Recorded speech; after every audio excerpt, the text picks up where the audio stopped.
Hi guys, Mrs. Clark here. Today we're going to focus on multiplying integers using a number line.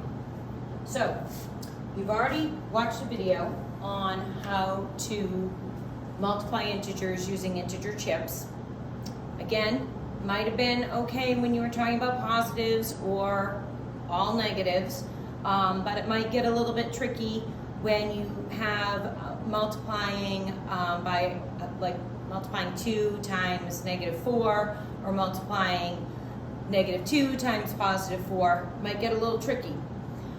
You might find it easier to use a number line. Again, we're going to fall back on using the integer rules, and once you get comfortable with the rules, that's probably going to be the method of choice, okay? But we still want to look at this so that you can kind of make some connections between what we've done with adding integers and subtracting integers and so on. So if we've got 3 times 2, when we think about using a number line, we're going to think about skip counting, okay? So 3 times 2, what I'm going to do is I'm going to count by 2's 3 times. So, and I'm going to write on this and then I will erase between each number. So again, I start at 0, and if I'm doing 3 times 2, I'm counting 2, skip counting to 2, skip counting to 4, skip counting to 6. So basically this is 2, 4, 6, and I get an answer of +6. Okay, so let's go and take a look at another example. Here's another one.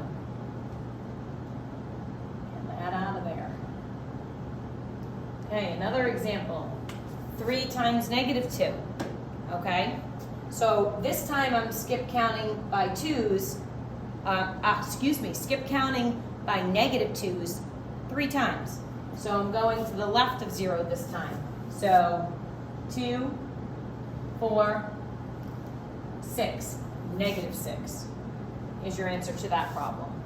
Okay, so nothing too crazy there. I think you're pretty good with that. All right, but it gets a little tricky when you are given 2 negatives, okay? But let's do -3 times 2, okay?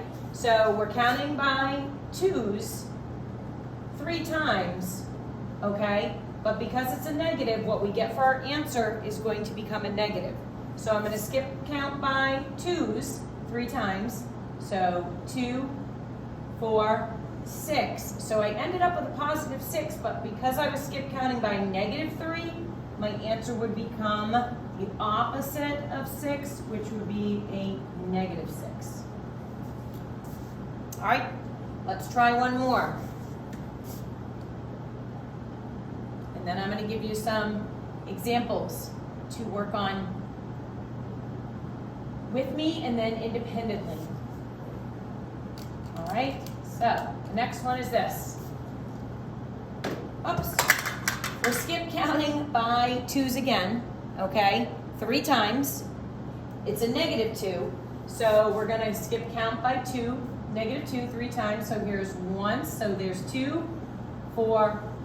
We end up at -6, but because we were skip counting and the number here was a -3, it's not going to give you a -6 for your answer. It's going to have to be the opposite, which is going to be a +6. So I know there's some tricky things here.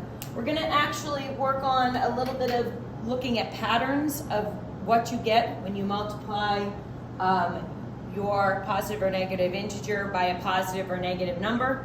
And maybe we can start seeing some of the connections as to why this happens, okay? Or why you get a negative. Okay, so we're going to continue to work on this, and hopefully this video wasn't too confusing.